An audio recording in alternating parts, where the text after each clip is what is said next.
concrete walls. There's a place for us where we could go, where we could be alone. Between city lights, we don't have to hide. I wanna go, do you wanna follow? There's something in the air, I can't explain it, but it's there. Ain't nobody gonna find us in our secret love affair. I don't wanna have to hide no more, it shouldn't be unfair. I wanna go, and I wanna know, do you wanna follow? Baby, do you wanna follow? Come with me, do you wanna follow? Baby, can't you see that? I wanna go, and I wanna know, do you wanna follow? Baby, do you wanna follow? Come with me, do you wanna follow? Baby, can't you see that? I wanna go, and I wanna know, do you wanna follow? I can't understand why we can't hold hands, but they don't know what we have is real love. Aren't you sick and tired of having to hide? I know a place, do you wanna follow? There's something in the air, I can't explain it, but it's there. Ain't nobody gonna find us in our secret love affair. I don't wanna have to hide no more, it shouldn't be unfair. I wanna go, and I wanna know, do you wanna follow? Baby, do you wanna follow? Come with me, do you wanna follow? Baby, can't you see that? I wanna go, and I wanna know, do you wanna follow?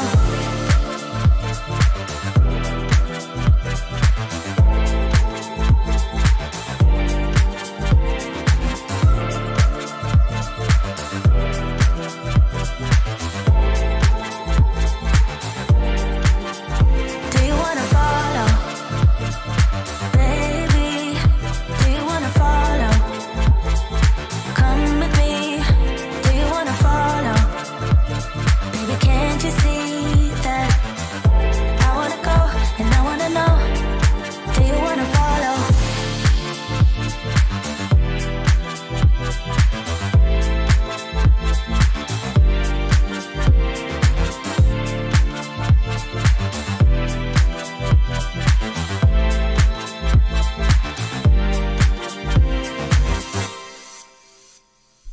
What's up, guys?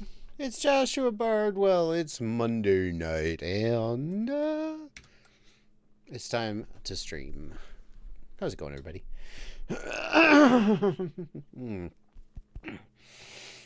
Am I ever going to change the song?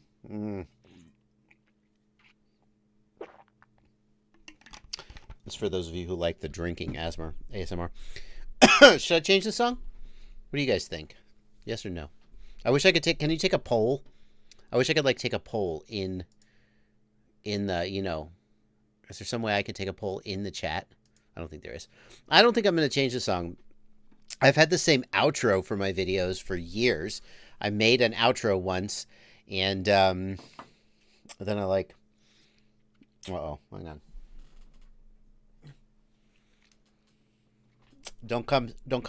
Don't eat dinner just before your stream and then go down the stream with, like, pork in your teeth. That's a bad idea. I don't think I'm going to change it. I do want to change my outro, though. So a lot of people feel... I thought that, you know, that at the end of all of my videos, where there's that music and the pop-ups on the end screen come up, I thought that music was just, like, wistful, maybe. Some people think it's sad. A few people think it's depressing, and they're like, So, it's not very high on my list, though. It's not very high on my list of things to do, because what I do is I just make videos all day. And then in my spare time, sometimes anything else, but not very much. Just before the lockdown, I ran out and I bought a 1.5 liter bottle of, this is Knob Creek bourbon. And I figured that's about how long. How do you know when the lockdown is over? When is it safe to come out? I think about the time you go through 1.5 liters of bourbon, that's it. You're done. You gotta, now you're good. Oh, man. Oh, Solvent FPV wants to know what I'm reading during the lockdown. I make content. I seldom consume it. That's the answer. Not really reading anything. I hate to tell you. I should, reading is all good for whatever, but we're going to give Nightbot another try. I tried tweaking the, we're going to give Nightbot one more try. And I tried tweaking the parameters so Nightbot wasn't so aggressive. We're going to make Nightbot a mod again. And if Nightbot is an asshole, we're just going to... I'll tell you guys, the main reason I signed up for Nightbot was I just wanted, like, every 10 minutes to say... I saw another streamer, and it was like, Super Chats will be read in the order... And I was like, oh, that's so helpful. Because sometimes I go, like, 30 minutes without without reading Super Chats. I was like, oh, that's helpful. I didn't know he had all these. Yeah, see, there he is. There he is right now. He just did it. Anyway. So, guys, it's Monday night. It's time for this is the American stream. I do one stream on Sunday afternoons at 1 p.m. for the Europeans. One stream here on Monday. The Europeans who stay up later, of course, welcome on this stream. But we're going to do some Q&A. And just to give you guys a quick look at what I got going on here. This is my desktop. We got right here. We got here the pleb chat. This is the regular old chat. Ren, is Ren here? Somebody said hi, Ren. Not it's not Ren from Quarter Digital, is it? I did a video with him. If he's here, I gotta mod him so I see his name. Yeah, so here's the questions. You guys are gonna ask questions. I'm gonna answer the questions. Hello, New Zealand. Hello, England. Hello, everybody. Oh, down here are the super chats, and normally this is where I beg you for money, but I'm not doing that lately. With all the things that are going on in the world, I'm asking you to save your super chats and to focus on donations to your local community. There are so many people in the world right now who need that money, more than $2 or whatever. Find some way to help people in your local community. Buy your neighbors a meal. Donate to a food bank, an animal shelter. Animal shelters have actually been doing really well. Apparently, when the apocalypse happened, everybody ran to get a dog. Fantastic. But if you leave a super chat, I will obviously not ignore it. I will read the super chat, but I would rather that you just, don't worry about that. And over here on the left, thank you, patrons. These are my patrons, and these are one of the main reasons why I don't have to shill for super chats right this minute. It is. Well, that's a great troll. Oh, look at that. That's a fantastic troll. Oh, man. How do I need to zoom in. There's the zoom. Look at that. DJI Guadalajara. What a great account. I mean, I'm not gonna. Oh, that guy. All right, he's done. Hide user on this channel. Oh, that was a good troll for 1 minute. Then you got annoying, so you're fired. But good troll, DJI Guadalajara. Yeah. RC Flyer says, just talk to some people. Some people are lonely right now. It's true. I was just thanking the patrons here in my Discord server. If you want to join my Discord server, you become a patron. Link in the video description for as little as $2 a month. How's it going, patrons? Boost a Monkey, David's Biker. Yeah, Boyd. How's it going, guys? Raku says, I think the lockdown's going to last longer than 2 or 3 days. My friend, if you kill 1.5 liters of bourbon in 2 or 3 days, you might need some professional help.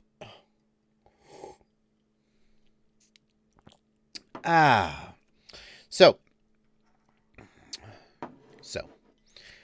let's talk about, I do a little intro at the beginning of every one where I do some news of the day. And frankly, I haven't been, the news of the day, I'm like, what's going on in the world of FPV? And all I hear about in the world is, well, anyway, you could probably guess. So I don't have any like news of the day, but I do have a couple cool things to show you guys. This came in the mail today. Anybody know what this is? This is the Insta360 1R. It is a 360 action cam, but wait, there's more. Check out what it does. This is the battery, and it comes apart. So you can take off the 360-degree lens module and put on a regular action cam module, for example. So it basically switches up. And the other thought that I had was that, like, if you break the screen, well, maybe you could just, like, replace the screen. I don't know. Of course, the other thought that I had was that the minute I crash this thing on a quad, it's going to explode into, like, 3 different pieces, right? Right? It's going to explode and come apart, right? So, I mean, I don't know. I'm really looking forward to trying this out. This is the first 360 cam I've gotten. I might even try to get, I have here a couple of Best Buy gift cards from when I returned GoPros. I exchanged GoPros, and for some reason I got a gift card. I don't know why. I might get a GoPro as well, because that's what all the, I think like Bot Grinder and Steel, they use the GoPro. But Insta360, they reached out to me and they were like, hey, you want to try this? And I was like, well, I was kind of thinking of trying it. So we're going to be seeing some of that. That's kind of cool. And the other thing I want to show you guys, it doesn't explode, says Andre Barros.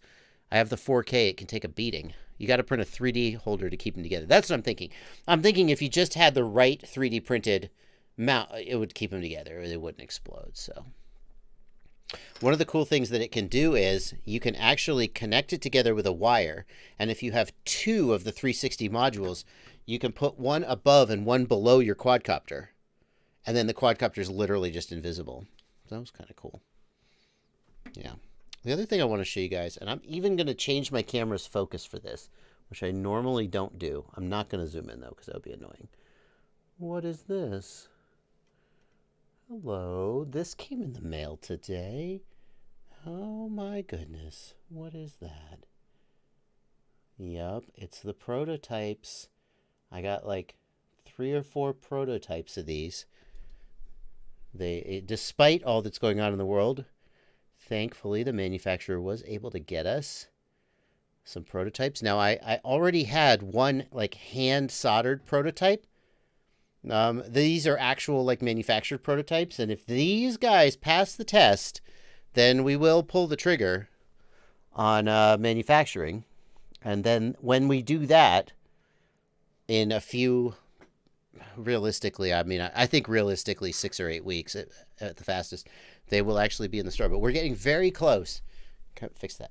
There we go. We're getting very close to actually having JBF7s ready to go. And I'm super excited to talk to you guys about, not right this minute, talk to you guys about, you know, why the design is the way it is and so forth. So very exciting.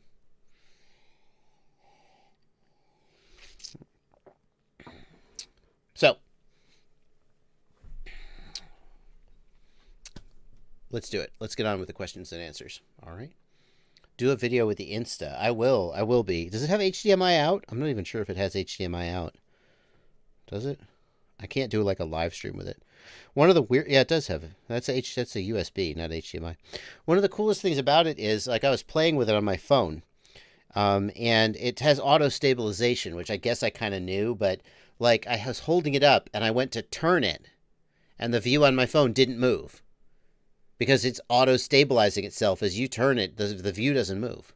That's kind of cool. So. Copter612 in the Discord asks, is motor soft mounting a thing of the past? Basically, yeah. Motor soft mounting, some people feel like motor soft mounting was just a giant troll by Johnny FPV, and he was actually just kind of screwing around to see if people would bite. I don't know if that's true. I did some testing that showed that soft mounting motors does change the gyro traces.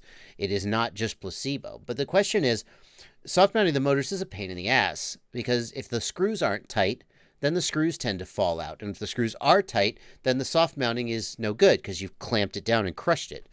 So basically, in order to soft mount motors, you have to risk your screws falling out, or you have to lock tighter. It's just such a hassle. And the fact is that with soft mounted flight controllers, like with the gummies on the flight controller, you usually have fine noise performance. The other thing is that it used to be that people were trying to use 32 kilohertz sampling, and 32K sampling is very, very noisy, and you'd have real problems with the gyro, and then you'd have to just crazy soft mount everything to try to save the gyro.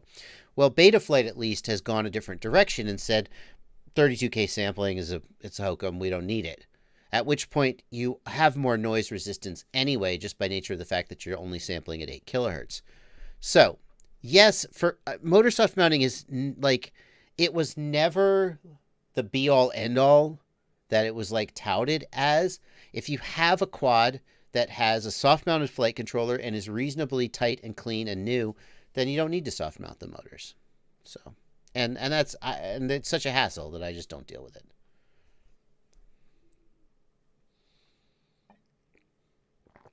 .007 wants to know, do we need to soft mount the flight controller with RPM filtering? Yeah, you always should soft mount the flight controller. There's not really a downside to it.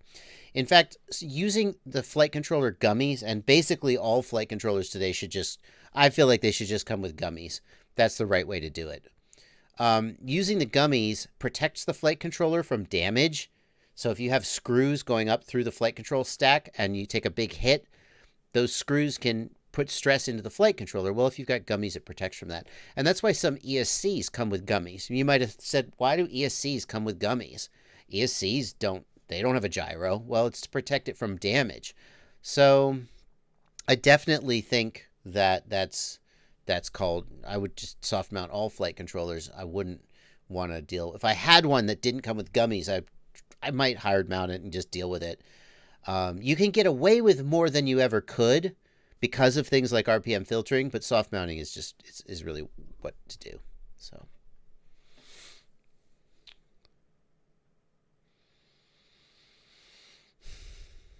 Walkie Talkie says, RPM filtering feels like it's adding a throttle cap for me.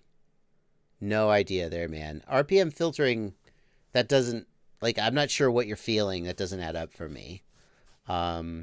What you might want to do is, I mean, there's no reason why RPM filtering would change the RPM at the motor. And in fact, if you're doing bidirectional D-shot, you can literally see the RPM.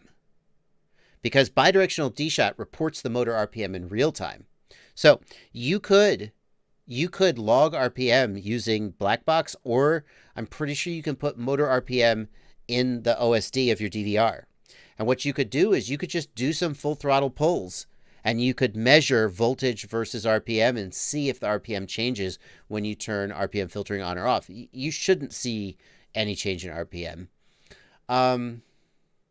Like in theory, there's some interaction between the filters and the PIDs and the motors. I don't know, but I have a feeling something else is going on there. You're imagining it. No, that's disrespectful. I'm just kidding, but something else is going on there, I think. How do I get my video transmitter out of pit mode? Asks Argyle Sky FPV. Argyle Sky, if your video transmitter is stuck in pit mode and you can't get it out, on Betaflight 4.1, the most likely cause is that your VTX table is screwed up. Betaflight 4.1 introduced the ability or necessity, depending on how much you like it, to custom configure the video transmitter channel and band. And if you put, it's mostly output power. If you have a video transmitter that can only do certain output powers and you put other output powers that aren't valid in the VTX table, then it's like, I don't know what's going on here, and it just kind of locks itself down. Sometimes they go to 25 milliwatts, sometimes they go to pit mode. That could be what it is. Argyle Sky says they're on 4.0. All right, well then VTX table is not an issue. At that point, I would go into the VTX SA menu, VTX SA, in your OSD, and you can change a parameter called the op mode. And op mode, if op mode is F for freestyle, then the video transmitter powers up at full power. If op mode is R for racing, then the video transmitter powers up in pit mode. So I would change the op mode from R to F. Your real question, how do you get the video transmitter out of pit mode? Usually you either push a button on the video transmitter or you go into the OSD menu and you set the output power and it does it. Yeah. Ainsley Israel says, please finish your build videos on the Tyro 119. I am working on that. Those are, I hope to have that finished, the Betaflight section finished this week. It's always, it takes so much work to do a build series like that I can never just finish the whole thing and release it all on one day. It's just too much work. But then it means if you're trying to follow along at the very beginning, then you got to wait, and it sucks. But I do hope to finish that this week. So.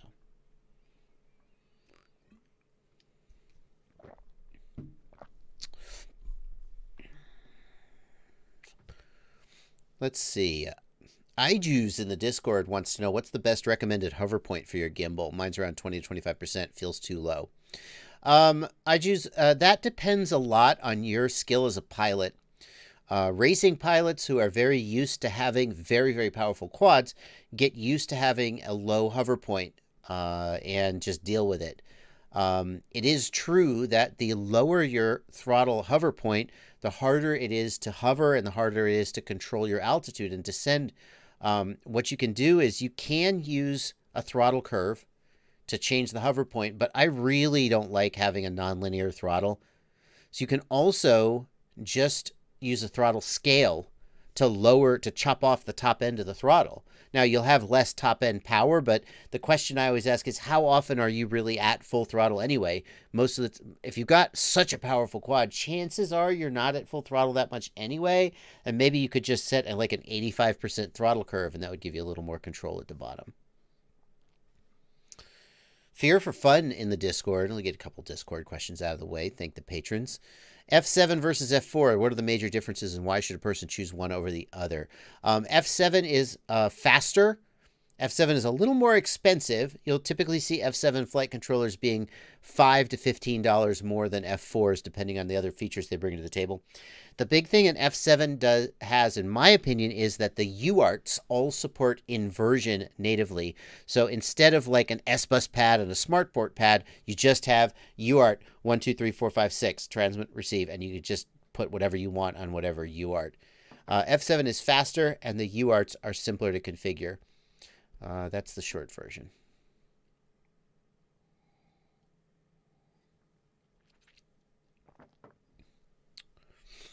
Doghouse FPV, if you can't get the Yapu script working with Betaflight or the iNav Lua script, you're going to have to find a Betaflight Lua script, and I don't know where that exists, to tell you the truth. Jared says, what about the H7? SP Racing H7. H7 is the next processor up from F7. So it's the next fastest processor and in the STM line. And the question is the SP Racing H7 just marketing hype? The answer is no. The SP Racing H7 specifically has a few features that would be difficult or impossible to implement with an F7 chip or slower. One of the things it does is a thing called PID audio, where it generates an audio waveform that tells you what your PIDs are doing, so you can like listen to your PID performance in your ears. So weird, kind of cool. Another thing the SP Racing H7 can do is it can read firmware from an SD card and like flash itself by loading firmware from an SD card. Some flight controllers nowadays are coming out. This is going to be in a few months. I said nowadays. In a few months, you're going to see flight controllers coming out with built-in graphical OSD. Instead of a character-based OSD like Betaflight currently has, they will have a graphical OSD like the Brain FPV Radix does. But instead of having a separate coprocessor to handle the graphical OSD, the H7 chip is just powerful enough it can just do it. So the video signal feeds straight into the H7 chip. The H7 chip works its magic, and then you have OSD. So that's all pretty cool. So H7 is overkill today, but in 6 months, maybe you're going to start seeing more widespread features that use the H7.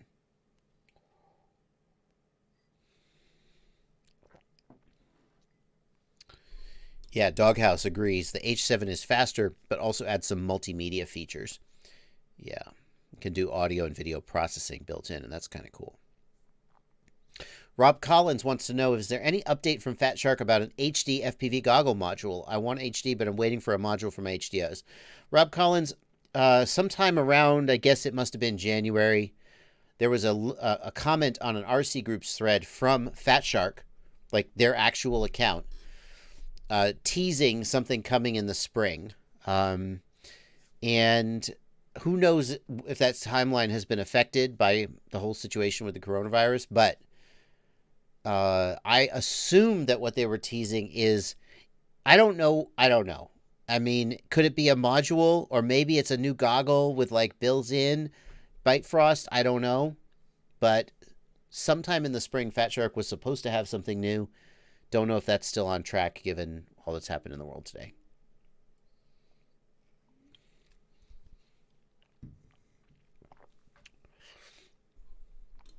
All right, let's get back to the pleb chat. Hello, plebs. Bones FPV says 1700 kV or 1950 kV. I assume you're talking about 6S batteries. I love my 1700 kV motors, but if I go up to 1950 kV and lower the throttle to 80%, would I lose the efficiency that I get from the lower kV motors? Bones FPV, I question the assumption that lower kV motors are inherently more efficient. Pause for a second. 10108401 in the chat says Fatshark confirmed a module via HDMI in. So they're going to have a ground station. Well, that's already what Bitefrost is. That's not a module. That's just... Oh, maybe it's a module that goes in the goggles but uses the HDMI input. 1010, tell us more. So Bones, I question whether lower kV motors are more efficient. I really would need to ask someone like Ryan Harrell, whose website Miniquad Test Bench is one of the premiers, probably the premier source for real world test data about motors. A lot of times you go to a lower kV motor and you see longer flight time and lower amp draw, and you think, well, it's more efficient. But efficiency is measured in grams of thrust per watt of power. And what's actually happening is that you're getting less thrust and less power. So don't get me wrong. You are flying for longer times and your batteries last longer, but you're not actually more efficient. You've just got a weaker motor. I suspect that the actual efficiency difference between 1700 kV and 1950 kV version of the exact same motor is going to be single-digit percents, and that what you're actually feeling is just less power, and so you're easier on the throttle. That's my guess. So in short, if you go to 1950 kV and lower the throttle to 80%, I think you're not going to actually lose any efficiency at all. And the beautiful thing about that scenario is, what if you decide to run 2100 kV on 6S with a throttle cap? Basically, what you could do is by switching that throttle cap in your transmitter, you could essentially go from effectively like 1600 kV, 1900 kV, 2100 kV, and you could just dial that up and down depending on how bonkers you feel. And that's pretty cool.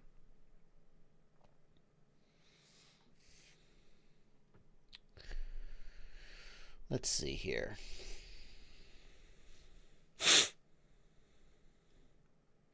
Patrick Renee says, I regret spending so much on my goggles, and my $90 EV800D box goggles are almost as good, have a comparable image, just not as comfortable.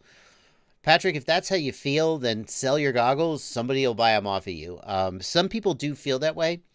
Some people feel that the larger image of a box goggle is preferable. And even though the image of like a Fatshark style goggle may be higher resolution, not always, but they just feel that that's not for them. If that's your case, then I guarantee you can unload your Fatshark goggles for probably 85-90% of what you bought them for. Maybe not quite that much. Yeah, you'll be all right. Airbender FPV asks, is it okay to run 6S motors on 4S batteries? Yep, absolutely. In fact, once upon a time, I grabbed a quad and I went to fly, and it was only after I finished the pack that I realized I had grabbed a quad that had 1900 kV motors on it, and I had been flying it on 4S. Now, I'm not saying I couldn't tell a difference. If you fly 1900 kV or even 1750 kV on 4S, you will have less top-end power.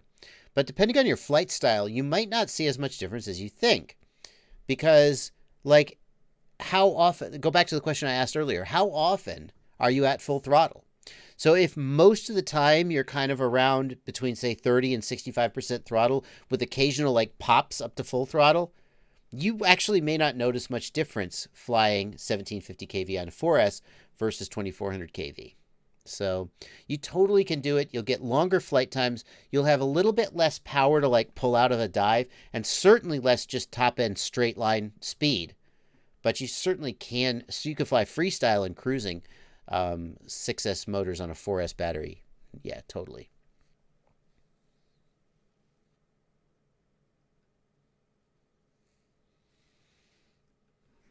I got a couple super chats coming in. As I said before, I am not, I'm encouraging you to take whatever money you would give in a super chat, put it to your local community. There are a lot of people in need right now.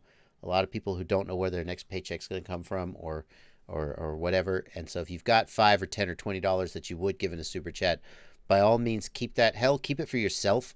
Some of you guys who you are the one who needs help right now. So I'm not encouraging super chats, but I do have a couple, and I'm going to go ahead and read them. Shy Perednik, thank you for $5. Please encourage those in the community with 3D printers to print face shields. Yeah, there are a lot of open source 3D printing projects going on. People printing face shields and other types of PPE that can help medical workers who need it. So certainly there's a lot of opportunities if you have a 3D printer to help with that. The best thing you can do is you can get involved with a larger organization, because it's easy to put effort into stuff that isn't actually helpful. You could like print a whole bunch of PPE, but then it turns out there's some reason like your hospital can't use it. So don't just like go crazy without making sure you're doing something that's actually useful. But yeah. Alex Aponte, thank you for $2. CNHL or Ovonic batteries, which is better? I haven't tested either of those. So CNHL are good batteries. Of course, CNHL has a lot of different lines.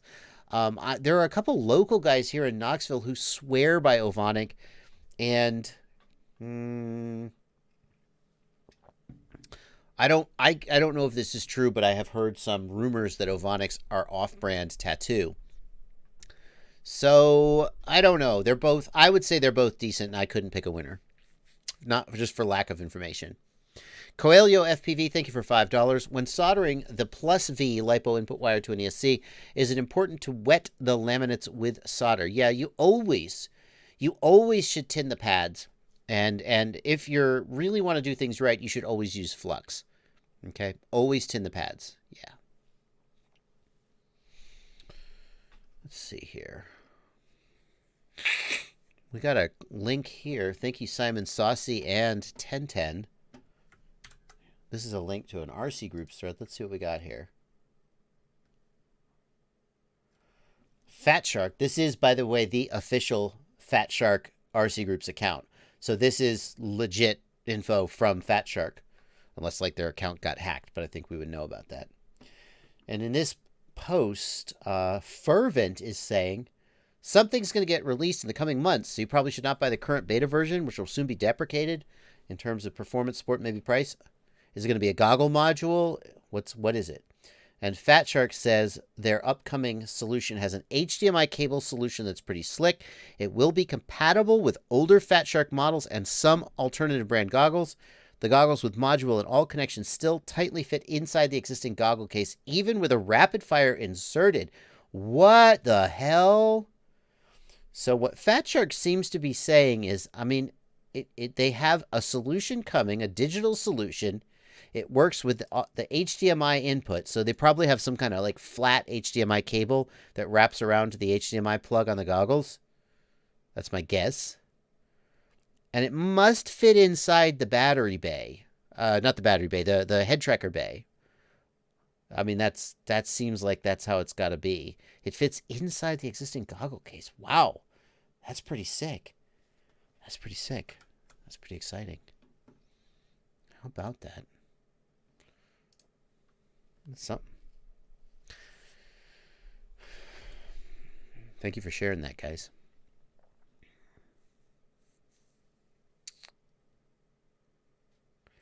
Cheyenne wants to know, you mentioned in your previous stream that air mode's not activated until you actually go beyond a certain throttle. But on my tiny whoop, if I have air mode on and I try to pitch forward without throttle, it starts jumping. It doesn't do that when air mode is off. Sham, I don't know what to tell you about that. Obviously, your experience is legitimate, right? I could never presume to contradict your experience. I can only tell you how it's like supposed to work. Hang on a second here. There we go. Now I have my head on. So if we go to the command line, there you go. Can I zoom in here?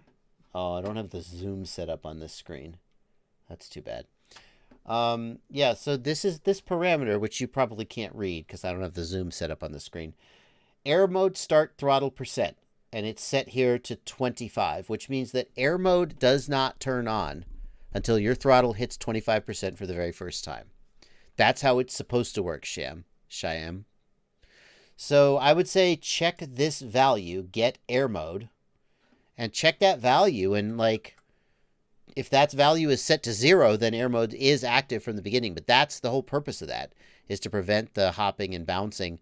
Like if you preload your quad for a race, you arm and you start to pitch forward, you don't want air mode making it hop. And that's exactly what that parameter is for.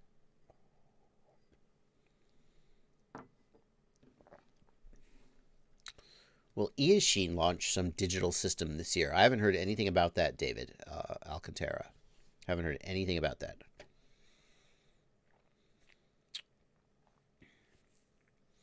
Chambers says he loves the Ovonic. If weight doesn't matter, they are a little heavier than CNHL. I mean, that may be true. Worth pointing out, though, CNHL has several different lines, and some are heavier than others. Can my X9D Plus work with DJI? Asks Richard Romero. Yeah, Richard. So the DJI air unit doesn't bind to your Tyrannus, but you can just put a regular FreeSky receiver on your quad, and then you're fine. Just fly it with a regular receiver in your Tyrannus. Chris M says, my HDO2 video freezes, dims, and I get a barcode-looking screen every 20 or 30 packs or so. When I watch the goggle DVR, it's fine. Is it my goggles? Since the video made it to DVR, I do have the rapid fire module. Chris M, I think you're right on the money there. If there was a problem with the rapid fire module, then both the DVR and the screen would show the same thing. Because if you think about the signal path, it comes from the rapid fire, and then it gets split, and it goes to the DVR and the screen. So there's no problem with the rapid fire. The DVR records good video, so the problem is with your screens. You should email support@fatshark.com right now, like literally right now. Email support@fatshark.com, tell them what's happening. I mean, if your hardware is under warranty, you have a warranty issue, in my opinion. That just shouldn't happen. If your hardware isn't under warranty, they're still the only ones that can help you. You may have an issue with like a ribbon cable that's loose. You may have a damaged optics module. But either way, support@fatshark.com is the one who can help you.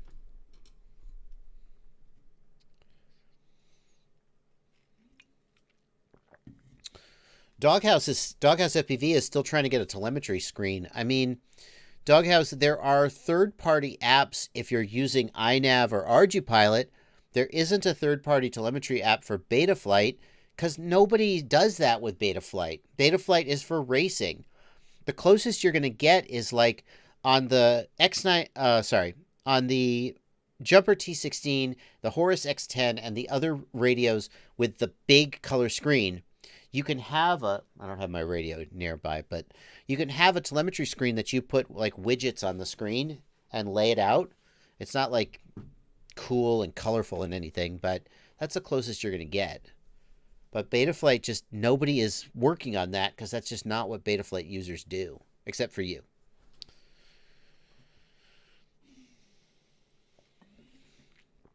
John Solo says, any thoughts on the Sequire? So I think I know the soldering iron you're talking about, John. Sequire. SQ001. Let's find a link to it. Here's one on Pyrodrone. Fine. Like, this is clearly just a TS100, right? I mean, am I crazy here?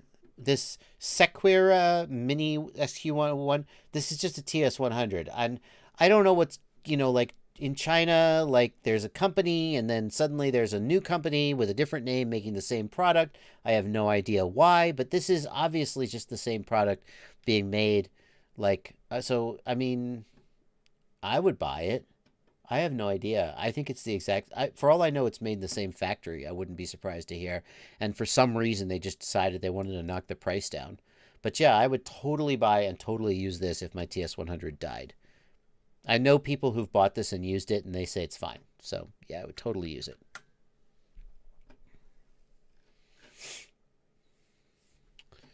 Brandon Huisman says, stop buying China stuff. America first. Okay, Brandon. Everything is made in China, though, dude. Maybe after this whole pandemic thing settles down, some of that will change. But, like, If you said you weren't going to buy anything made in China, you just wouldn't be able to get like 85. And that's like, I'm not here to tell you that's right or wrong. I'm not going to turn this into a political debate. We're going to talk about quads. I'm just saying it's naive to say America first, only buy American. Like, that just doesn't exist. Even American companies use Chinese made products. It all just, the whole world in the last 50 years decided that China should make everything, and that would be awesome. And then it just, all the supply chains go through China. All the products come out of China. Not literally all, I know. Not literally all. But it's just naive to say, I'm not going to use any products that don't come from America. You just, good luck. Good luck. I mean, I'll tell you what, though. Here's what I'll say. Do you remember that video, Super Size Me, by Morgan Spurlock, where he ate nothing but McDonald's for a month, and he decided to see what would happen? There was an old documentary. It's not that old. It might be that old. I'm old. That would be a fantastic idea for a documentary. In fact, maybe someone's already done it. You're going to do a documentary where for 30 days, you don't touch any product that isn't like 100% made in America. That would be a cool documentary. That would be... I shouldn't have told you guys. That's a cool documentary. The soldering iron is this one. I mean, we're looking at Pyrodrone right now. Sequire Mini S100. It's sold on Banggood. It's sold all over the place. Buy it where... No, that's not what I wanted to type. That's just the code for this live stream. There you go. That's what it is. So, let's see. Use only American stuff documentary. Someone's already made this, I guarantee. The story of stuff. American factory. Yeah, I don't know.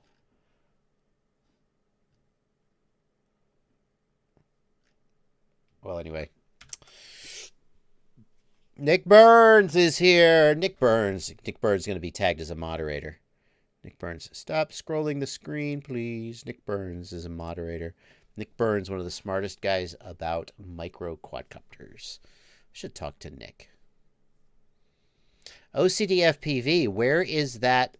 What script is that? Is that the Yahoo script, OCDFPV? Oh, hang on. Wrong scene. Boom.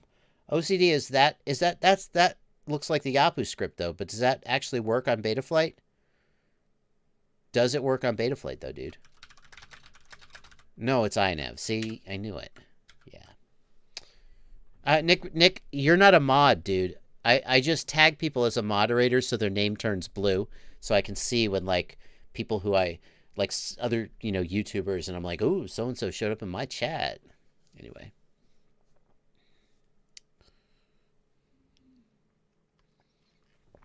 I mean, Nick, if you want to moderate, you can, but...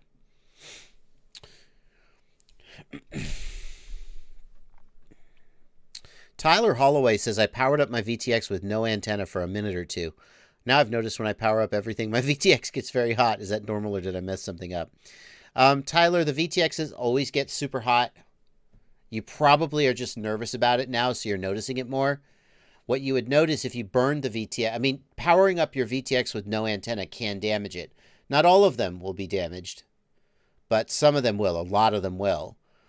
It's only the really good ones, like the TBS Unify. You can leave a TBS Unify powered on for, they have an official rating for it. I think it's like 30 minutes or more without damage. The Tramp can be powered on without taking damage, and some others. What you would notice is just much shorter range. That's what you would notice. The fact that it gets hot is normal.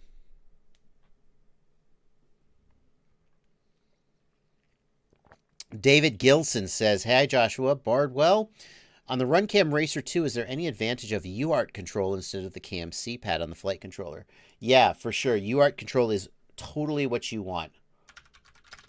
If you have the option. So here's the RunCam Racer 2. Let's pull up an image of the RunCam Racer 2. And I specifically want to see, yeah, here we go. So do you see here in the back, it says TX and RX. And that means this camera supports UART-based control. And that means you can connect it to a UART, and then you can control the joystick input as if you can use your transmitter sticks as if they were the little joystick that lets you adjust the camera. That is way better than the CAM-C function, because the CAM-C function, the analog, often just doesn't work. The CAM-C function is a hugely ambitious thing that someone tried to make happen. And it was amazing that like they made it work at all, but then like more than half the time it just doesn't work. So if analog camera control works for you, that's wonderful. You don't have to tie up a UART, but oftentimes, most of the time in my experience, it doesn't work. UART-based control always works. The downside is you need a spare UART, but on F7 processors at least, there's usually a spare UART to deal with. So yeah.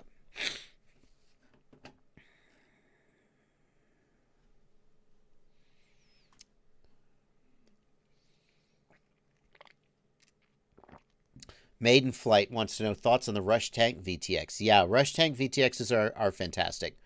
Rush Tank are... I haven't put them on them like... I obviously don't have like $1,000, $30,000, whatever antenna tester. But just anecdotally, I would put the Rush Tank VTXs up with some of the best. The ones that I have used and tested have very good durability, very consistent quality, and just I've been nothing. And they come in really nice variety of form factors. There's a 20mm version. There's a 30mm version. There's a flat little, just a regular old VTX version. Yeah, they're very good. So. ProSite wants to know, how can I get the DJI Air Unit video feed onto a laptop? Record the DVR and play it back from the SD card. You can't do it. They just don't make it possible for you to do it. Propsoff wants to know if the Radio Master will have ribbon cables or silicon wires. That's a good question, Propsoff. I don't know the answer. Remember that the Radio Master is not a new design. What happened is the head of Radio Master used to be partners with the head of Jumper, and they founded Jumper together, and then they had some kind of a falling out. I don't know the details. I don't know anyone does. But the head of Radio Master left, and they both agreed that they would share the intellectual property. At least that's the story that I've heard. So I would... now we know that Radio Master made changes to the radio. They added a back button. They added some serial ports. They added USB-C charging, although Jumper has now added that too. So we know they didn't just copy-paste the radio. The question is, did they switch out the ribbon cables for silicon cables? My opinion, man, the ribbon cables, like when I first saw them, I was like, wow, sexy ribbon cables. Oh, it's fancy. But then in this last batch of Jumpers, the ribbon cables were like so many of the radios had either misaligned ribbon cables or the ribbon cable was flipped over upside down. And I was like, well, that never happens with the little silicon cable plugs. So I was impressed. But then after seeing the problems they had, I'm kind of less impressed now. I don't know if Radio Master will have ribbon cables or not.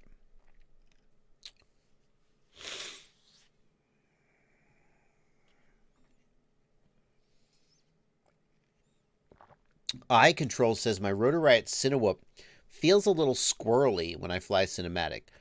iControl, I think by squirrely you mean the rates are too high. I think you need to lower the RC rate. That's the first thing I would suggest.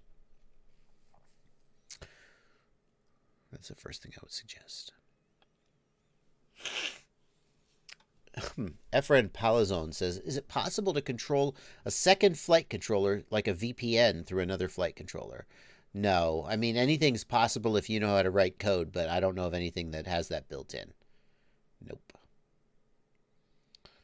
Am I going to try out the Jumper T12 Pro, asks David Gilson. No. The T12, I mean, it's a solid radio, but it's so small. That's not my style. The T16 is my jam. The T12 is a solid radio, but just not for me. Copter 612 wants to know, when printing GoPro mounts, do you slice so the layers are vertical or horizontal? Very good question, Copter 612. Let me see what I can do for you. Hang on. This is a very good question. And by the way, I should, while we wait for Cura to start up, I should let you know I am not like an expert. Like I can tell you what I do, but I don't claim to like that's objectively the best. Where's Cura? Cura, please start up. Where are you? Here it comes. So let me show you what I do. Let's talk it through. Print them angled, says David Trudeau. 45 degrees. Let's get a little 3D printing in this live stream. I believe that I have. Here's a mount. Cinewhoop GoPro mount. Ooh, that's a good one. Should we do the Cinewhoop GoPro mount? Let's see what else I've got. I've also got this Acrobat mount. Let's look at this Acrobat mount first. So the question is, there's going to be layers. Oh, wait, I can't see the chat. Hold on. I have to be able to see the chat, too. There's going to be layers, and should you print it like this, for example, or should you print it more like this, right? How should you print it? And there isn't like one right answer here, but for this guy, I think I printed this guy as is, but like there's no way that this is going to print without a support. This is going to need a support and it's going to fall over. So we could choose to print this with a support. And for those of you who don't like know about 3D printing, let me just hang on. Supports. Let's see. Are supports infill support? No. Generate supports. Okay. So we have generate supports on. So if we slice, here's what we're going to end up with. So you can see it's going to print a support here that's going to be underneath this and keep it from sagging and falling over. Now we're still going to have issues. Like, for example, there's no support here. This overhang here is going to be a problem, potentially. Like if we come down here, we can see, oh, phooey. That when the nozzle moves past that location, you can see the nozzle is going to have to move through empty space, and there's going to be some sag there as the nozzle moves past that, unless you put supports there. But that same problem is going to happen if you rotate this. The reason I would probably print this flat is this. If we look at it from the top down, let's go back to the prepare. If we look at it from the top down, you can see they've radiused these corners. So if we were to rotate this, let's do that. If we rotate this like so, and then how do you make it?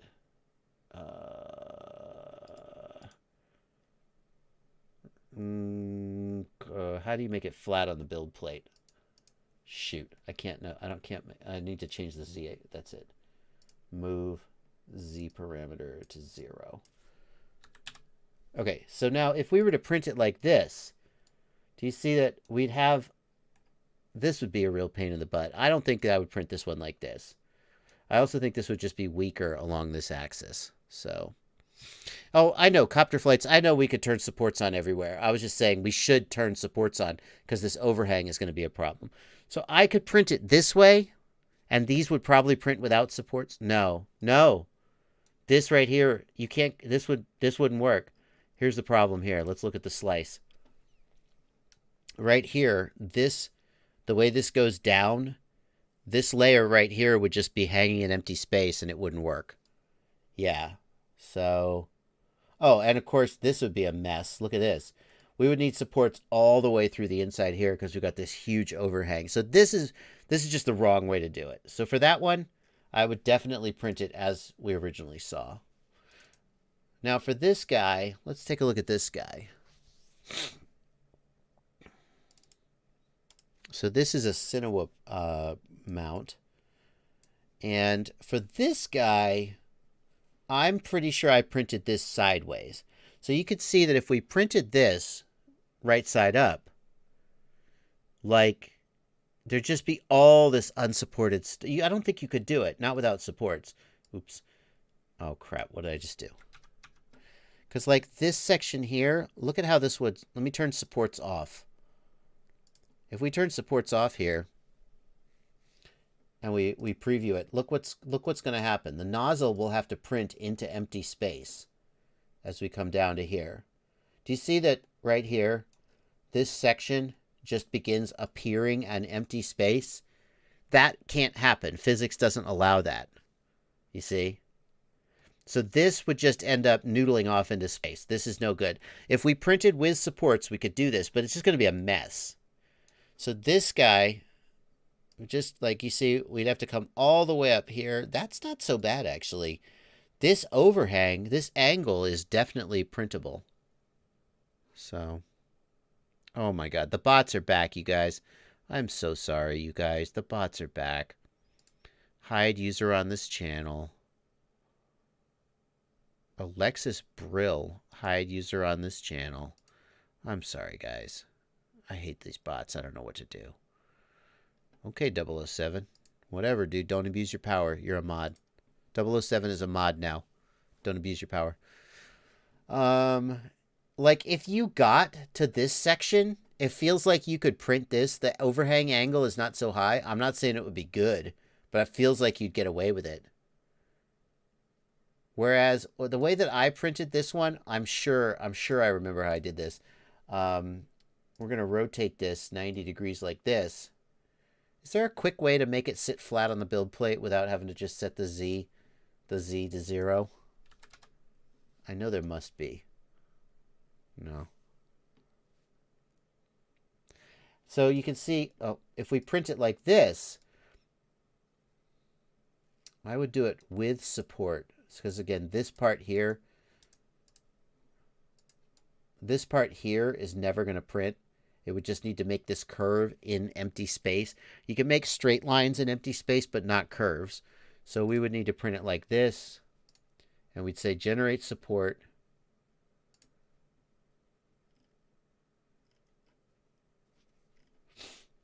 And we would have to turn off touching build plate. We'd want support everywhere.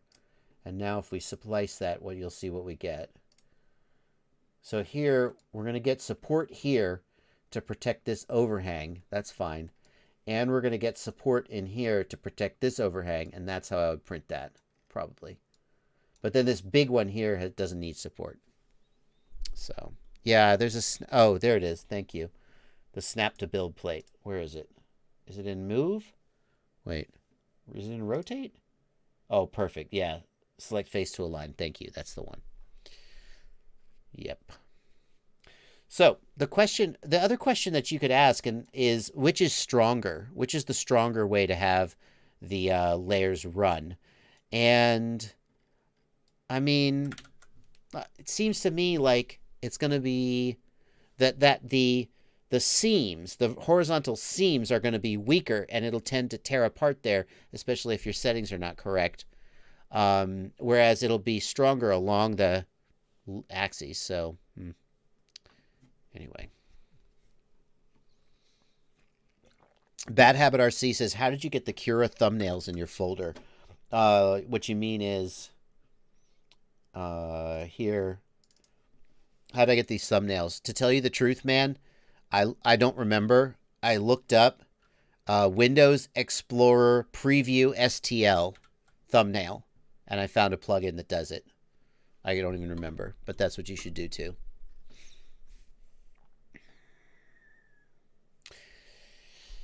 So, there you go. Some thoughts about that. It's kind of cool. RanMC says 3D printing is the only advice I've gotten from you that I didn't like. Well, you know, I do my best, dude, but I don't pretend to be something I'm not. If you ask me a question, I'm going to say, well, here's the best advice I can give, and I'll, you know, but I'm not an expert, and, you know, but I mean, we can all just sit around and talk about it. And if you guys have better advice, then yeah, then I'd love to hear it.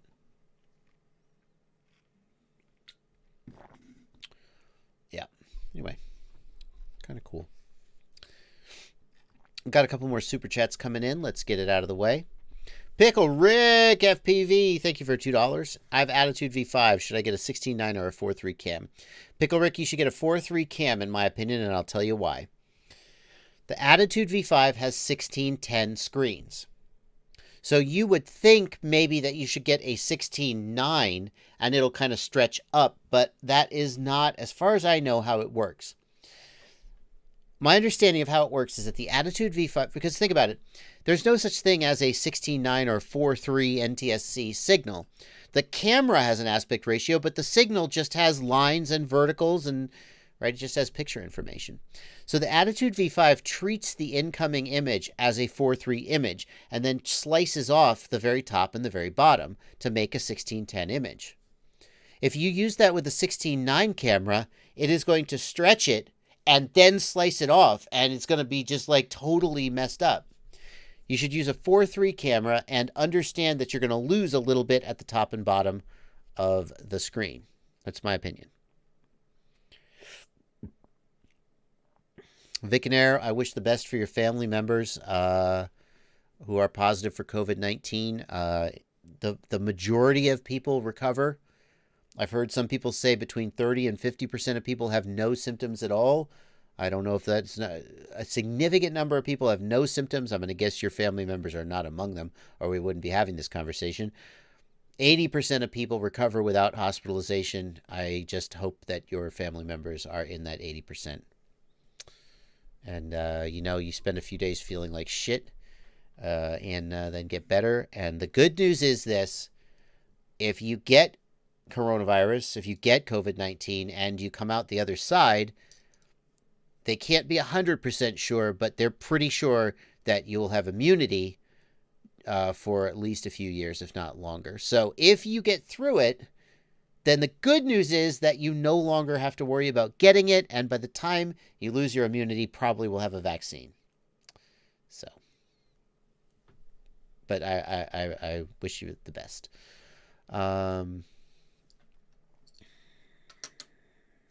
Enough's enough. I know, dude. I'm sorry, dude, but it's not like we're making a big deal about it. But Vic and Air mentioned that he had family members who have it. What am I going to do? We're like, no, we're not talking about that. Come on, dude. Come on. Coz FPV, no. Coz FPV, take it easy. Take it easy. Take it easy. Take it easy. I'm talking about Dr. Anthony Fauci. You're talking about your mom who's a nurse.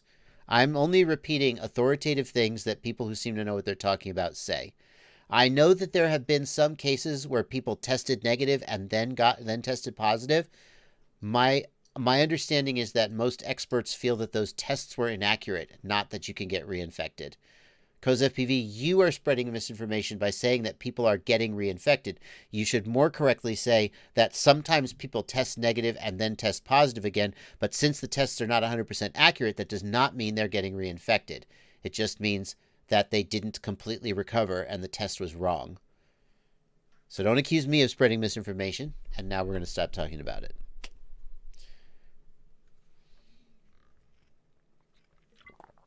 We don't know. We don't know, but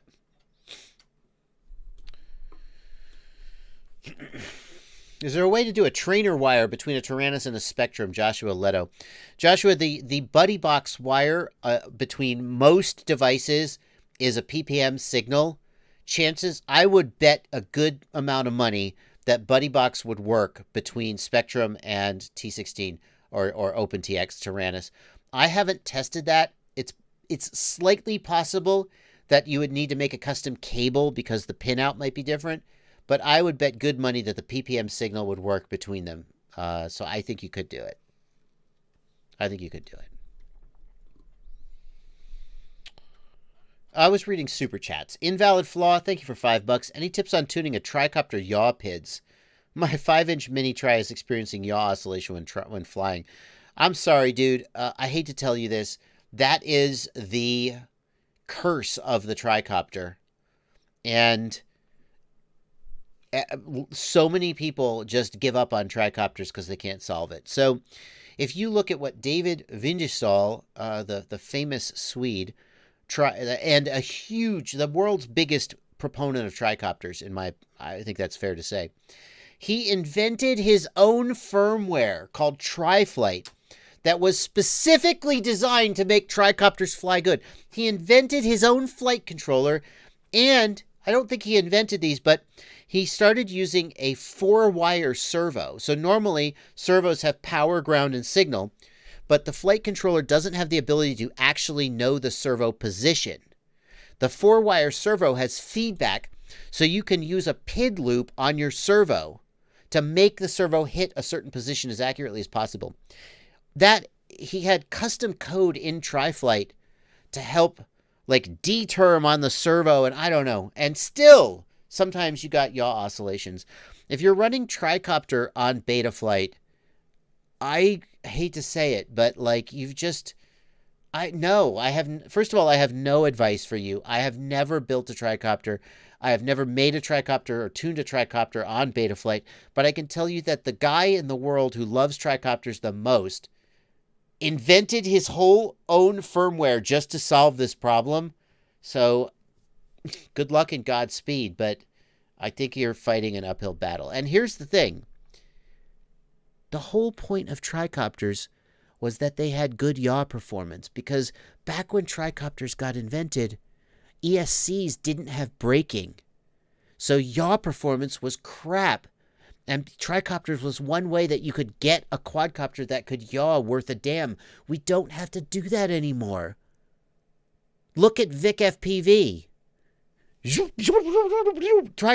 Quadcopters have amazing yaw performance. There's literally no reason to fly a tricopter anymore. Except if you just are a weirdo and you like tricopters, in which case more power to you, but you're really fighting an uphill battle. There you go. Sorry, Invalid Flaw. Thank you for your $5 super chat. I wish I could give you better advice. Brian Lewis, thank you for $2. Bones FPV, thank you for $5. Thoughts on the Jumper T12 Pro? Want to buy a decent radio that's small enough for my son's hands and can fly all my micro quads. That's a great choice, Bones FPV. The thing I don't like about the Jumper T12 is its small size. If you're a kid and you have small hands, the T12 Pro is it's a wonderful radio for you. I encourage you to get it.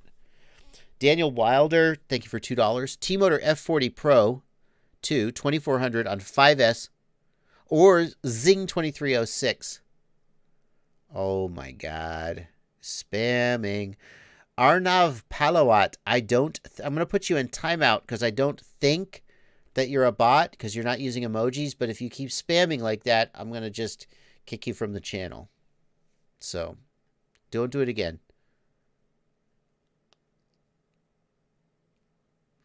Yeah, Invalid Flaw. If you just are doing it because you've got the parts and the free time, more power to you. The feedback loop that causes tail waggle is very difficult to solve. Betaflight doesn't have degain on the yaw axis. Did they add it? They didn't used to. Without degain on the yaw axis, you just can't tune that right. And the other thing is that the servo itself is so imprecise unless you're using like a really high-end servo, like Metal Gear, digital, electric. You need the best freaking servo you can get. And still, it's really hard. It's really hard. Anyway. Let's see here. T-Motor F40 Pro 2 on 5S or Zing 2306 2750 on 4S. I mean, I would need more information, Daniel Wilder. I'm going to assume you're racing. If you're racing, I would probably take the F40 2400 on 5S because my gut feeling is that the higher voltage is going to suit you more with less sag for racing. That's what I would say. Coelho FPV, thank you for $5. Oh, I answered your question already, so we're caught up. Congratulations. Bubby FPV, thanks for $2. Happy birthday. Thank you. Happy birthday, I assume, to you. Carlos Flores, thank you for $2. I crashed and 3 motors won't arm. Troubleshooting? Replace your ESC? That's what I would do. It's not, yeah. You crash and 3 motors won't spin. You probably fried your ESC. Buy a new ESC.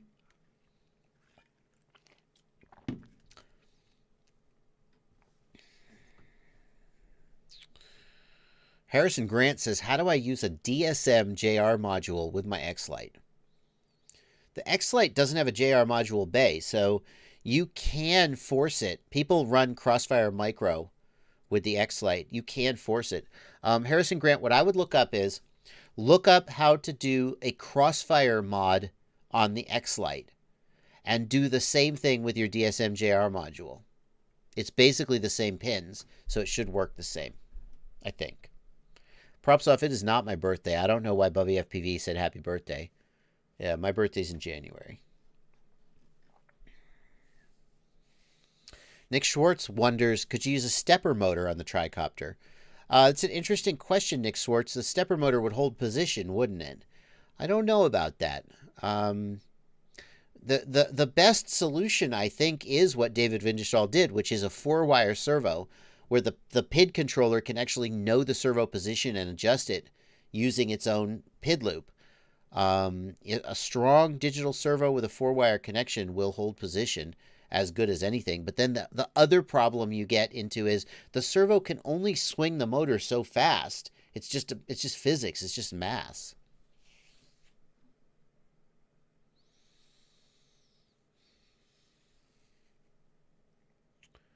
Rafiki wants to know if Drew flies 6S or 4S. Drew's hype train motors are 2650 kV, I believe. He flies on 4S. Doghouse FPV wants to know, if I were to fly in a location where there's extreme Wi-Fi usage, what would the practical experience be? It can cause fail-safes if you fly, especially if it's in 2.4 gig and your control is also 2.4 gig. If you have 5 gig Wi-Fi and you're on the lower frequencies, then you'll see interference in your goggles. Race, I think it's 6, 7, and 8. Race 6, 7, and 8 are above the frequencies used by Wi-Fi. I have to double check that. I know 8 is.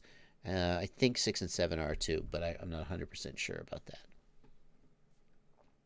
Prefix Cactus wants to know, do reverse adapters exist that let you put slim modules into a regular JR bay? I mean, Prefix Cactus, the form factor is different. The pins are the same. You would just need to wire it. The problem is you would need to hardwire it. There isn't an adapter that I know of. Peter Foley wants to know if there's a chart of DJI frequencies. For sure, Peter. Hang on. Let's see what we can come up with.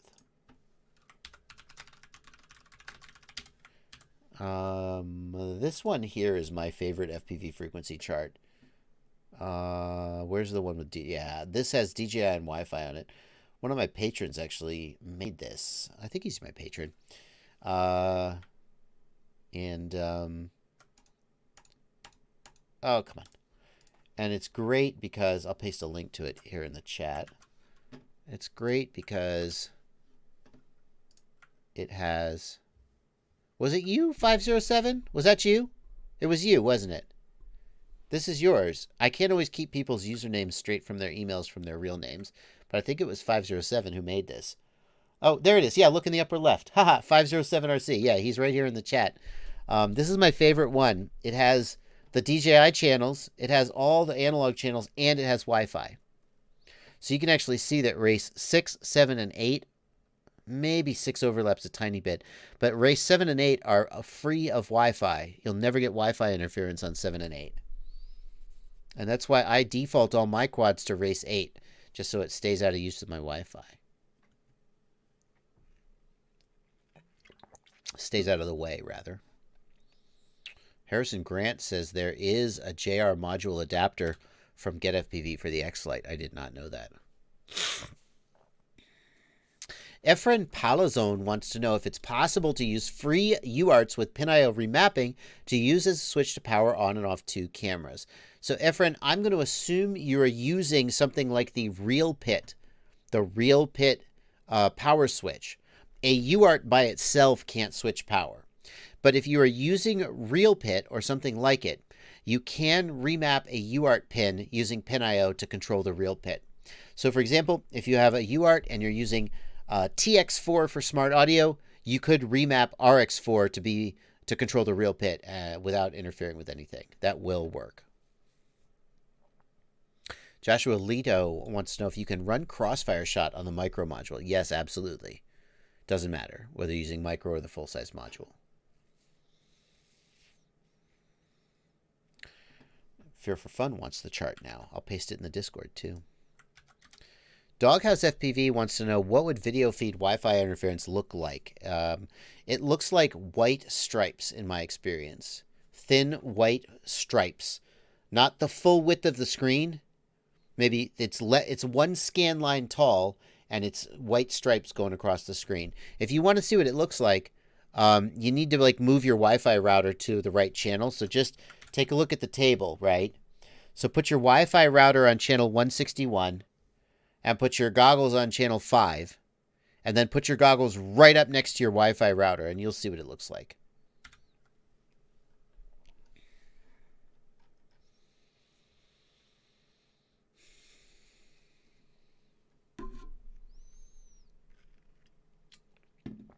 What's Peter Foley asking about? Does the controller run on the same frequency? Yeah, that's a good question, Peter Foley. Does the DJI controller run on the same frequency as the goggles? I believe that it does as well. I haven't seen frequency hopping or anything. Like, I think that the controller uses the same. They're not talking at the same time, but it uses the same frequency band as the goggles.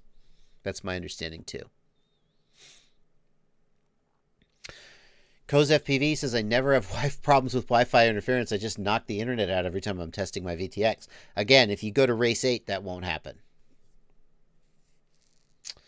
Ring-41 says, how trustworthy is Banggood? I'm just getting into this stuff. A lot of people use it, but it seems kind of shady. Here's the deal, Ring Dash. If you are in the United States, there are many great vendors who you can buy from. If you have the chance to do that, you'll probably have a better experience because the customer service is good. And oftentimes the prices are the same. However, if there are some products that the margin on the product is so low that nobody in the United States will carry it, you have to buy it from Banggood. That's the only place you can get it. There are some products that just nobody wants to carry it for whatever reason. There are some products, there are some products that nobody will import. If you're not in the United States, a lot of times the customs taxes, what are the customs duty? The duty on import tax on something is so expensive that people like in Europe buy from Banggood. And I don't know how this works. Like, the United States never charges import taxes in my experience. Knock on wood. I've never gotten a bill. But people in Europe buy from Banggood because somehow there's a way that you can import stuff without paying the tax on it, and it saves a lot of money. The thing with Banggood is that if you need customer service, there is a fair chance that you're out of luck. A lot of times Banggood customer service amounts to them saying, well, could we just give you a discount? The first thing they'll do is they'll offer you points. Don't take them. Unless you just have something else you want to buy. They'll give you points. They won't even give you money back. They'll just give you points to use at their own store. But if you keep pressuring them, you can sometimes get satisfaction. The thing is, you'll buy a quadcopter and the flight controller's dead or the camera's dead. And they'll say, well, can I just give you $20 in store credit? And you're like, no. And they're like, okay, well, maybe I'll just send you another camera. And you're like, what? I just bought this quadcopter and now I have to replace the camera on it? And they're like, what do you want? You only spent $40 on the whole quadcopter. What did you expect? That's the gist of it. Whereas if you buy a quadcopter from Get FPV or Race Day Quads or Pyrodrone or any of these other, a lot of times if you just have any problem, they're just like, yeah, just send it back. We'll send you another one. And that is not the level of service you're going to get from Banggood. The flip side is a lot of people shop there. The stuff is cheap. Sometimes they ship places that nowhere else will ship. And sometimes they sell products that no one else will sell. So you just need to know what you're getting into. Some people swear them off and won't touch them. I don't. Enough people use them and are happy with the situation that I don't say. I'm like, okay, well, clearly this is a valuable service for at least some people. Yeah, and then Prefix Cactus, that's true. Sometimes you complain, and they're just like, screw it, we'll just send you another one. Sometimes it's just not worth their time to hassle you. So, yeah. You just have to be willing to fight for your rights if you're going to buy from them, and anything goes wrong. The other thing is, shipping from Banggood can take a long time to get to the U.S. 3 weeks, 4 weeks, sometimes longer. If you're in Europe or Australia, it's sometimes it's faster because you're closer. But the delivery, you're not going to get it overnight. No. Hugo Hebert says, how can I uninvert the S-Bus pad on the JBF4? Good news, Hugo. The S-Bus pad on the JBF4 is automatically switches its inversion. So if you want to use the S-Bus pad on the JBF4 for any other function, just go into the ports tab, set the function. If it's an inverted protocol, it'll invert. If it's uninverted, it'll uninvert. You don't have to do anything. Unfortunately, the telemetry pad is always inverted, and there is no way to uninvert it short of like soldering on the board. That's it.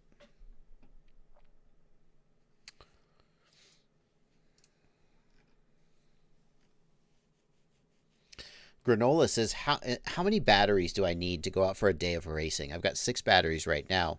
Plus, I can hook up my charger to my car. Granola, it just depends on your how long you want to fly and how often you want to fly. There are racers who go out and they have 30 or 50 packs. And they just fly. They just pack after pack after pack. Charging in your car, you can do it, right? Obviously, if you only have 6 packs, you're not going to get to fly for very long if you don't charge. But be careful. I personally have seen one engine bay go up in flames because they had the hood up, they were charging off their battery, a battery lit off. The car was okay, but there was a moment when like just the whole engine bay looked like it was on fire, and we wondered if this person was about to lose their car. So definitely don't like charge your batteries like on your passenger seat. Like not unless, I mean, just, yeah. So how many batteries do you need? I mean, as many as, more, right? More. If you only have 6 batteries, you're going to fly 2 or 3 minutes a pack, maybe 4 or 5 minutes a pack. A couple minutes sitting around in between packs, maybe. And then you're going to be done after. The other thing is, how much mental stamina do you have?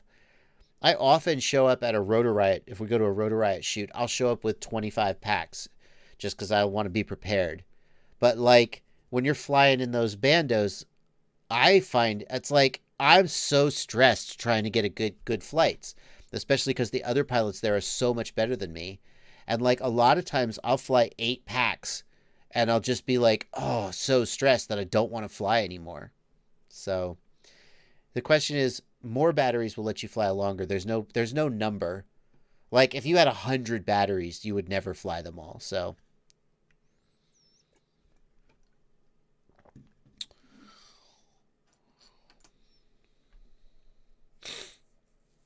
Phantom FPV is here. Phantom FPV. I'm going to make him a moderator too. Again, I mean, you could use your moderator powers, but you're under no obligation. I just mark people as moderators so I can see their name in blue when they come into the chat.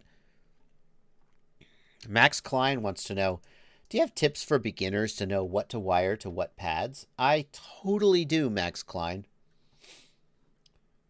Max Klein, I made a video just for you, my friend. No, I just have to find it.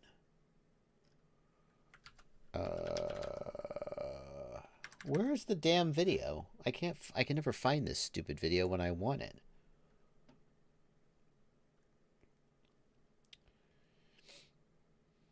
There it is. Here's the video you want, my friend. It is this one.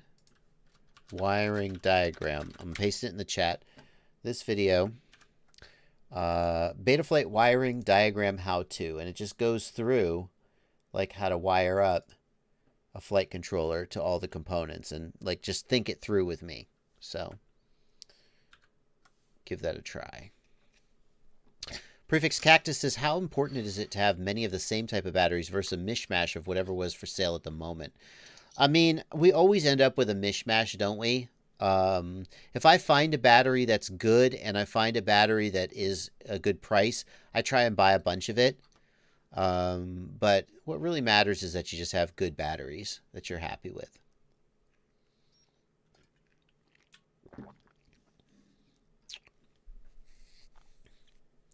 .007, I don't have a policy on swearing. I just judge each comment. Swearing in and of itself is not problematic for me. We're all mostly grown-ups here, and a couple swear words is not the end of the world. Oh, here, let me get this, hide this user. Mostly what I don't let through are like personal attacks or insults. I don't think that's appropriate. So if somebody says, I hate this effing frame, I probably let it through. If someone said, F you, you're an idiot, I probably wouldn't let it through. So. Nice try, Mikey. Nice try. We're not letting that through either. Spencer Clark wants to know my preferred method of battery transport. My Torval bag comes with a battery bag that I use. It's one of those Kevlar lined battery bags. The thing is, when there's 25 or 30 batteries in it, as there often are, it would never contain the fire from them all, but that's how I transport them.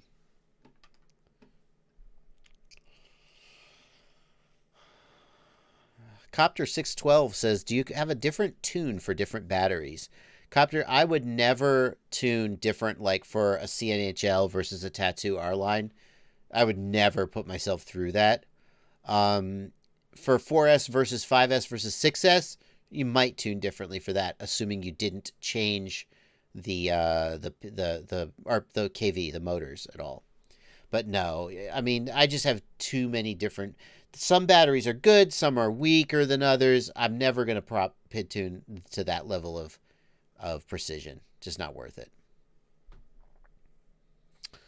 Doghouse FPV says, you got any good 1.3 gig video receivers? I bought the Maytech 1.3 gig VTX. Doghouse Maytech makes a 1.3 gig Fatshark module. That's totally what you should get. Maytech makes a 1.3 gig VTX. They also make a Fatshark module, right? I mean, I'm sure.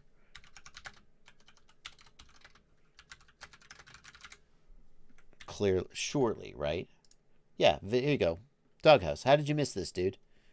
Okay, it's out of stock, but yeah, that's what you want, buddy. Ryan Clausen says, what about adding weight like a GoPro? Would you want to change the PID? So, Ryan, that one's a little less cut and dried for me. If you add weight, it's effectively like lowering the P gain. Okay? So, if you tune your quadcopter with a GoPro on it, and you tune the P gain as high as you can get it without oscillations, and your quad's flying razor sharp on the edge, and then you take the GoPro off, you're going to get oscillations, okay? But especially now that feed forward can be used to adjust stick feel without having to tweak the other PIDs, very few people need or want to tune their PA gains that close to the edge. So if you feel very sensitive to the effect of P gain, then you might change your PIDs in order to add or remove a GoPro. What I would do is I would tune with the GoPro off, and then when you put the GoPro on, the quad is going to be slightly detuned. It's going to be slightly like mushier, just a little bit, but I wouldn't want to be changing it. Again, I just want to put my freaking props on and go fly. I fly so many, for someone who is known for starting out making tutorials about PID tuning, I fly so many of my quads on default PIDs right now because, like, look at all the quads behind me. I'm not going to PID tune every single one of those to the 99th percent. I would never get to fly. I just want to go fly. So, there you go.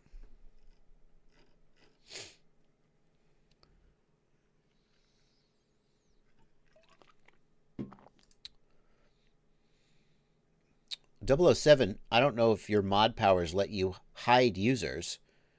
Oh, you did hide it. I see. Yeah, hide those bots, dude. Don't just time them out. Just hide them. Yep.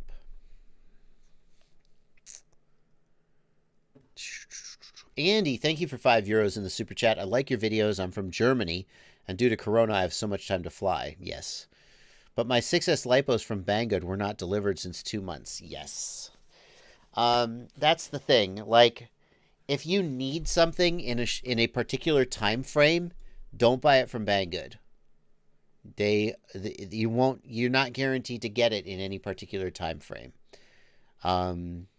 Support, I mean, yeah. Sucks, dude.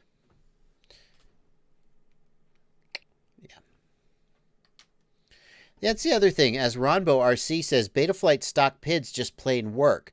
Betaflight stock PIDs have gotten better and better. The default PIDs on the PID controller have gotten better and better and better, especially if you fly a 5-inch. So the need to just compulsively tune everything, it's just not as much there as it once was.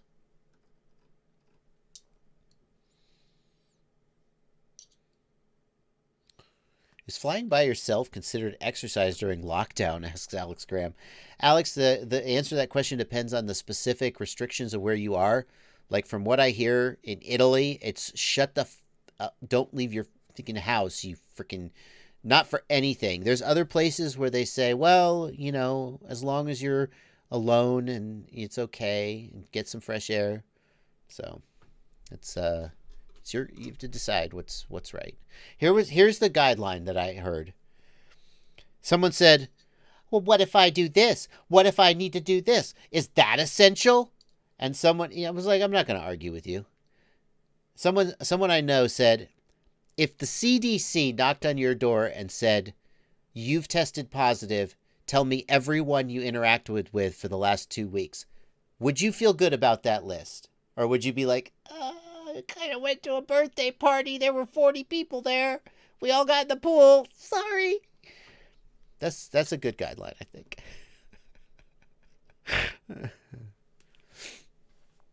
Coz FPV, why does my TBS Source 1 quad have 0 throttle, slow wobbles, like it's waving back and forth? It wasn't doing it on 357. Coz FPV, tried disabling the D_min parameter and see if that makes a difference. I don't have a huge amount of confidence that will fix it, but it's worth a try. Carlos Hernandez, what has Fatshark got new coming to compete with DJI? Carlos, earlier in the stream, we were talking about that they've got some kind of I guess it's a digital module that goes in your goggles. And it's coming, I don't know when. Andrew Nelson, how do you recommend bringing down the CPU load? It's running at 40%. Is this okay?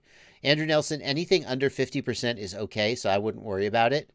Above 50%, I would want to get it down. Because remember, that's the average. And so there's going to be spikes, and you want to keep those spikes below 100%. 40%, I wouldn't mess with it. If you need to bring it down, lower the PID loop rate in the Betaflight configuration tab. Bike Spike, what's your opinion of DJI FPV goggles for beginners? That's a tough question, Bike Spike. At least half of the people on the chat are going to hate me, whichever way I answer. So let me try and I'm going to give 2 answers. I'm going to tell both sides of the story. DJI goggles are so freaking expensive.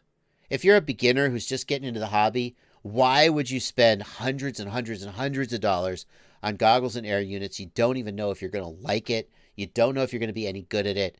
Invest in something cheap. Get $100 set of Eachine goggles, box goggles, get a tiny whoop, spend $300 or $400, get into the hobby, and only after you know you're going to really like it and be good at it, then you go like, okay, do I want to spend more money?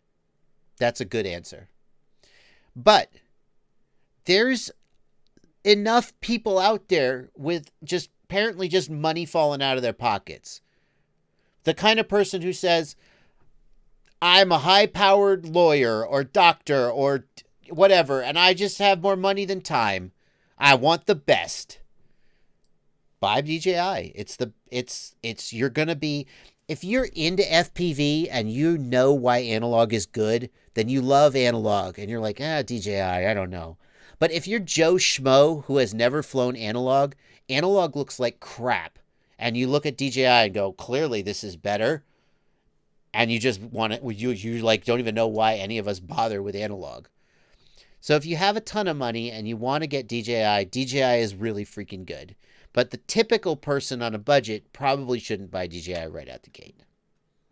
Is that a good answer? Yes, DJI goggles are dual screen, Vic and Air. They are dual screen.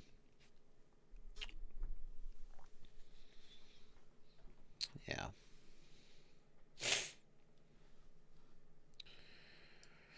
Empty my mag on you. Hell of a username there.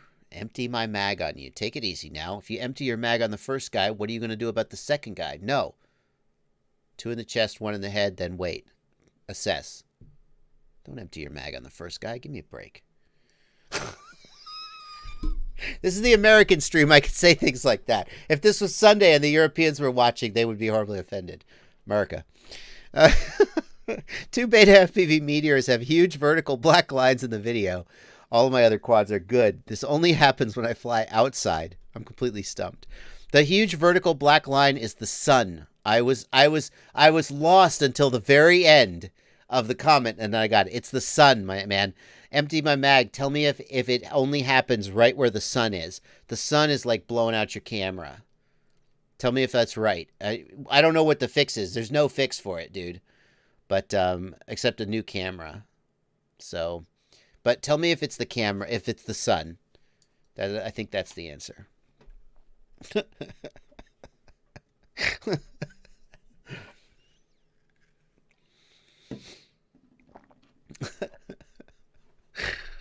Just talk a good game, guys. Don't read too much into it. Yeah, I'm gonna show you.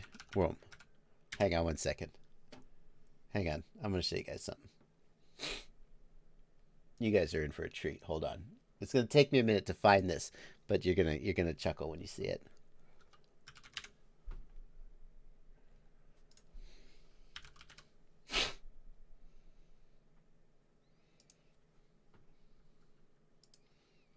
This is this unlisted? Hang on. This might be unlisted. I'm not sure if it's private or unlisted.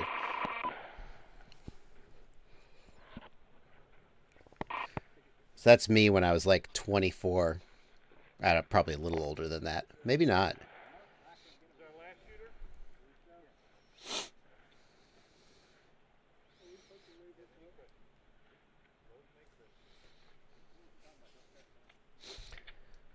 Again, if this was a European stream, I wouldn't show this. Europeans would be very confused by this video.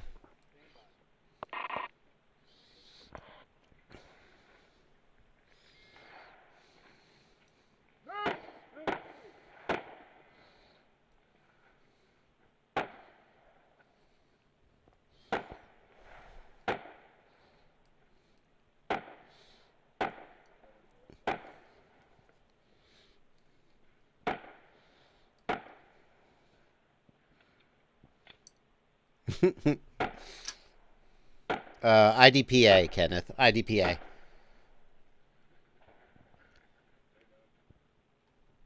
Yeah.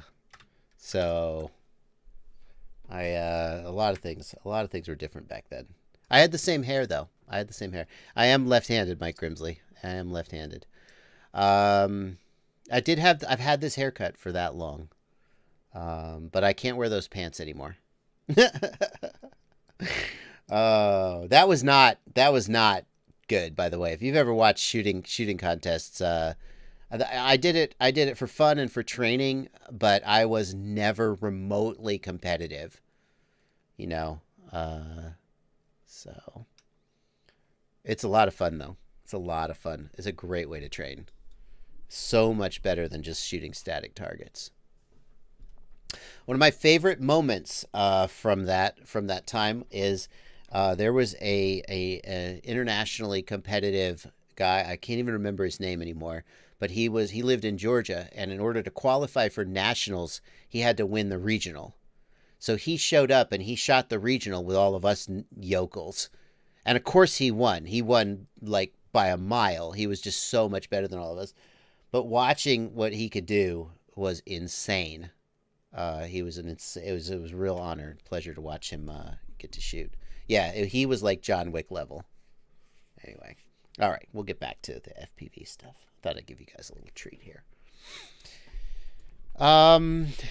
/7 says, is there a way to build a Bluetooth module in the Jumper T16 to have it communicate with an antenna tracker? /7, the Jumper T16 is based on the Horus X10, and the Horus X10 has a Bluetooth module in it. And here's the cool part. The Jumper T16 has the solder pads for that exact same Bluetooth module, but the module is not installed. You can buy a replacement Horus X10 Bluetooth module, solder it into the Jumper T16. You just have to solder it down, and it'll work. But here's the thing: it's used for wireless trainer, and it's used for, you can run an app like on your phone and configure the radio. As far as I know, it doesn't support Bluetooth head tracker. I don't know. It could, but I don't know that it does. So you're close. It's possible, but you might need custom software.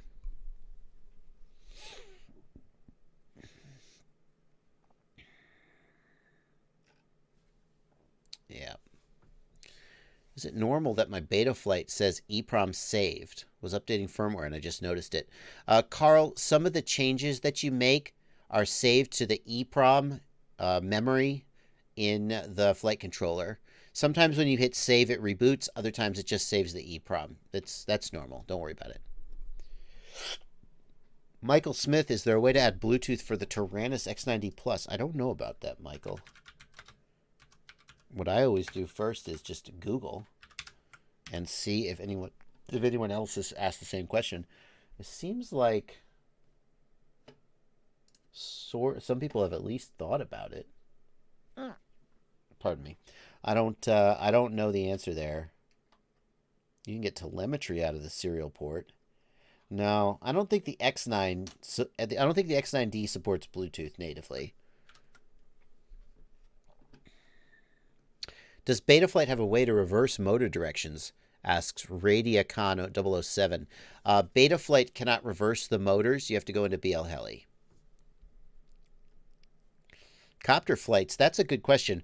What's the biggest trick you saw in FPV and were like, dude, WTF? I can tell you that the first time I saw Maddie do a Maddie flip, I was sure he must have faked it and reversed the footage. Maddie flips are so normal today. Kids these days don't remember.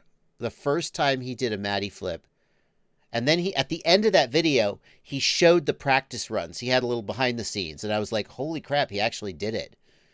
The idea of exiting blind just was like, how? The first time you saw Maddie fly with extreme up tilt, and he blew your mind. That was like a WTF. And the first time I saw Johnny FPV do his juicy stuff just blew my mind. There have been times since then, although, I'm more jaded than I used to be, so I'm not as easy to impress. But those were certainly some times where I just got my mind blown. So, and then Ciati FPV did one with a micro under a table, and it was all right. It was okay.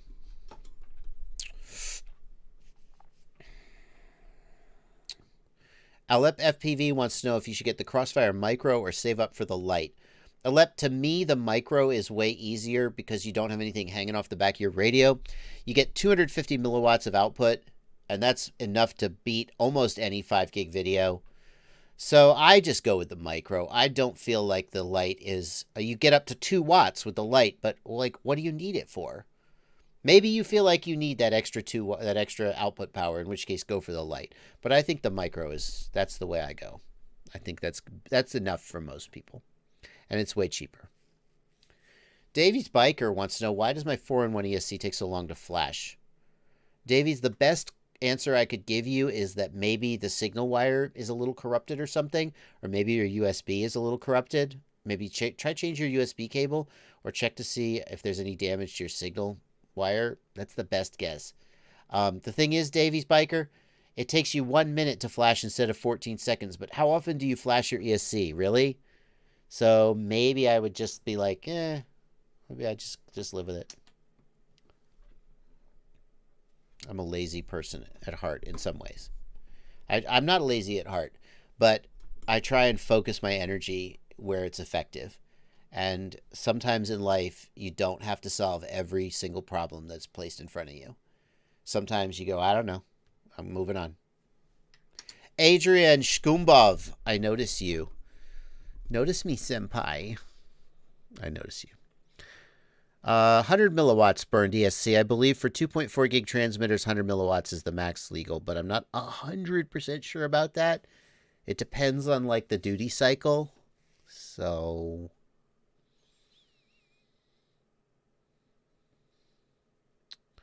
Stan Jansen, I fly the Micro Eagle in 4.3. I fly all my cameras in 4.3, to be honest with you. 2207, 2600 kV, Adrian Shkumbov. Advance ratio of 0.65. Does that mean it's like a 5065 prop? Yeah, that's way too much. Adrian, the higher the KV, the lower the advance ratio in general. Once the advance ratio gets past, like, let's say past about 45 or 50, you just start getting into this crazy realm where the prop is basically stalled 100% of the time. Now, that really depends on the design of the prop, but ultra high pitch props you don't gain that much, and the motor, they get super inefficient. So especially if you're running a 2600 kV motor, which is a little on the high end for 4S, it's getting up there. I definitely would not try running like a 50, 65 is what I think you're proposing. I wouldn't do it. What voltage should I bring my quad back in with a 4S? Asks Ring Dash. Ring Dash, somewhere around 3.5, 3.6 volts. You start to get a lot of battery sag. By the time you get to about 3.4 volts per cell, you just got nothing left. The minute you touch the throttle, the quad just kind of falls out of the air. And that's where you'll fry your battery. You can fly your battery down to 3.8, 3.7, even 3.6, 3.5, and as long as you're reasonable with the throttle, like if you're at 3.6 volts and you just do a full throttle pull, then you're going to get down to 3.0 volt. You're just done. But you could be just flying around doing your thing down to about 3.5, 3.6 volts. The problem is that once you start to hit around 3.5, 3.6 volts, the battery's ability to not sag goes away. And by the time you're down around 3.4, the minute you touch the throttle, the voltage just craters, and that's where you kill your battery. So I bring my batteries in around 3.5 or 3.6, and then when I stop flying and the battery recovers, it's usually around 3.7, maybe 3.8, probably more like 3.7. So 3.5, 3.6 is where I would think about bringing it back. The exception is for little 1S tiny whoop packs, you just fly those guys all the way down to 3.0. Just don't care. 3.1. Those little tiny whoop packs, if you stop flying at 3.5, you're going to get like a minute and 30 seconds of flight or something, and you're just not going to be able to fly. So, Coz FPV, the 198 mile an hour is a two-way run. The correct way to do speed runs is to do two runs, one way and one the other way, and take the average. That way, if there's any wind, you negate the effect of the wind. So they did two 198 mile an hour runs. Two runs, the average of which was 198 miles an hour. The quad is it doesn't look like a quad you would recognize. It's got, fairings and aerodynamics and everything.